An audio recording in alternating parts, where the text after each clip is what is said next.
Kagulat World. Alex Ayala kung saan naging Giant Slayer siya matapos pabagsakin ang world number 2 na si Iga Swiatek at ang number 7 na si Madison Keys.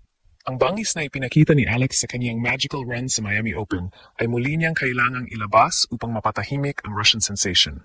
Habang ang buong mundo ay nakatingin kay Andreeva bilang paborito dahil sa kaniyang ranking, alam ng lahat na si Alex Ayala ay may kakaibang magic kapag ang watawat ng Pilipinas na ang kaniyang bitbit. Ito ang kaniyang huling pagkakataon sa 2025 na patunayan na siya ay hindi na lang basta rising star kundi isang ganap na banta sa mga reyna ng tennis. Bahagi ang laban na ito ng matinding tapatan sa pagitan ng Team Lina at Team Conchita Martinez. Si Alex, na kabilang sa squad ni Lina, kasama sina Ugo Humbert at Jerry Shang, ay inaasahang magiging secret weapon ng koponan. Pero bago ang kanilang singles match sa linggo, magkakaalaman muna ng bagsik sa Sabado, December 27, para sa mixed doubles, kung saan itatambal si Alex kay Shang laban kina Andreeva at Wu Yibing. Ang tensyon ay ramdam na sa bawat sulok ng Macau dahil ang pagkakataong ito ay magsisilbing litmus test para kay Alex bago siya sumabak sa main draw ng Australian Open sa Enero. Ang pagkapanalo laban sa isang top 10 player tulad ni Andreeva ay magbibigay ng ibayong kumpiyansa na kailangan ng ating pambato para simulan G6 ng may panibagong lakas.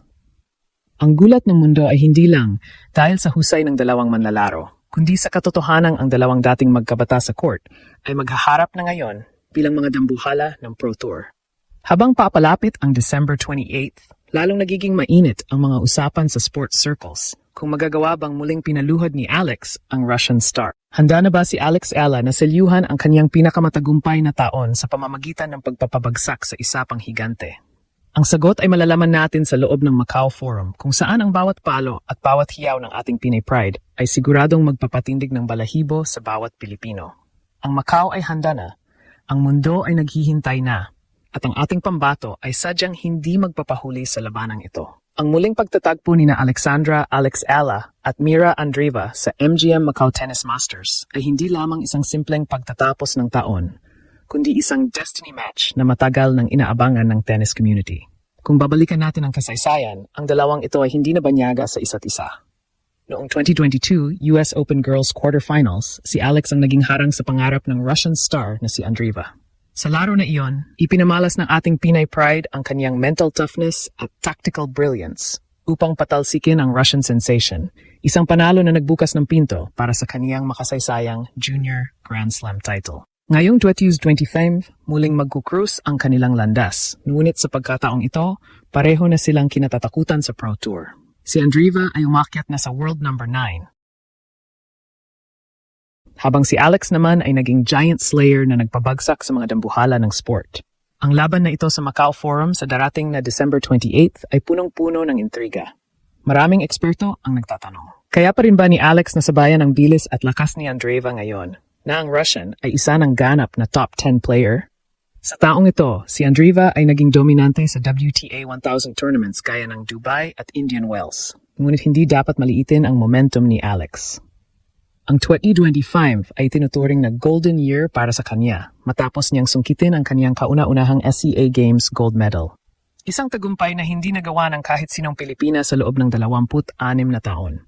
Bukod pa rito, bitbit ni Alex ang kumpiyansa mula sa kaniyang mga panalo laban sa dating world no. Juan Iga Swiatek at ang veteranang si Madison Keys sa Miami Open.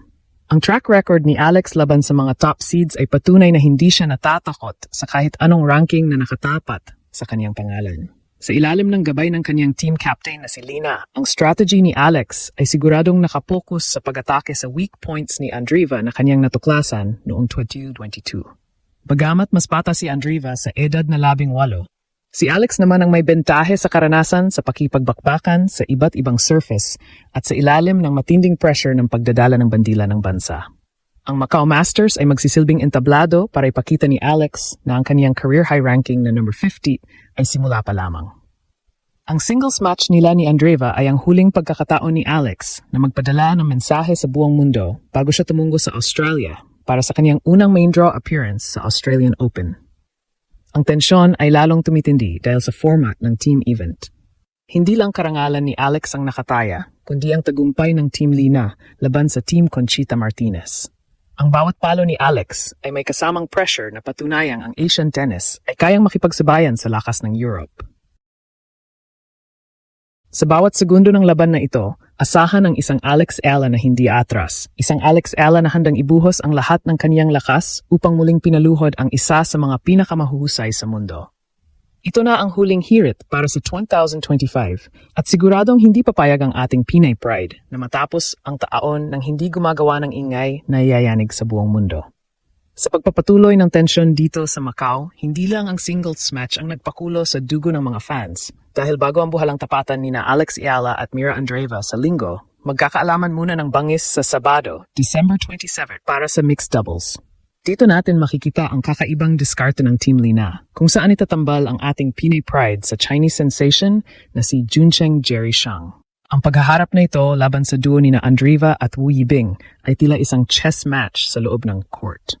Para kay Alex, ito ang perpektong pagkakataon upang i-scout ng malapitan ang laro ni Andreeva. Sa bawat bola na ipupukol niya sa Russian star sa doubles, sinusukat na ni Alex ang bilis, spin, at reaksyon ng kaniyang mortal na kalaban para sa kanilang singles showdown. Ang taktikal na bentahe ng pagkakaroon ni Jerry Shang bilang partner ay hindi matatawaran. Si Shang, na kilala sa kaniyang bilis at lefty advantage, ay magsilbing panangga ni Alex sa matitinding atake ni Andreeva at Wu. Sa kabilang banda, si Alex ang magsisilbing finisher sa baseline. Ayon sa mga tennis analysts, ang lakas ng palo ni Alex mula sa likod ay sapat na upang i-set up si Shang para sa mga madidilim na volleys sa net. Ang Macau Forum ay siguradong mapupuno ng hiyawan dahil ang bilis ng laro sa mixed doubles ay magsisilbing pampagana sa mas madugong labanan sa susunod na araw. Dito pa lang, makikita na natin kung gaano katindi ang preparasyong ginawa ng ating pambato sa ilalim ng kumpas ni Lina, na isang eksperto sa pagbabasa ng laro ng mga kalaban. Ngunit ang mas malalim na kwento rito ay ang mental warfare na kasalukuyang nangyayari. Alam ni Andreeva na tinalo na siya ni Alex noon at ang multo ng 2022 US Open ay siguradong nasa likod ng kaniyang isipan. Sa panig naman ni Alex, ginagamit niya ang Macau Masters hindi lang bilang isang exhibition, kundi bilang kaniyang huling training ground bago ang kaniyang makasaysayang debut sa main draw ng Australian Open sa Enero. Ang makaharap ang isang top 10 player tulad ni Andreeva sa dulo ng 2025 ay isang blessing in disguise. Ito ang magsasabi kung ang kaniyang conditioning at shot-making ay sapat na upang makipagsabayan sa mga elite sa Melbourne Park. Ang bawat error o tagumpay sa Macau ay magsisilbing aral na bit-bit niya patungo sa Grand Slam stage. Ipinapakita nito ang kaniyang dedikasyon na hindi lang maging top player, kundi maging the best. Ang kaniyang pagkapanalo sa SEA Games Gold ay nagbigay sa kaniya ng sapat na emosyonal na lakas. Ngunit ang laban kay Andreeva ang magbibigay sa kaniya ng technical na kumpiyansa.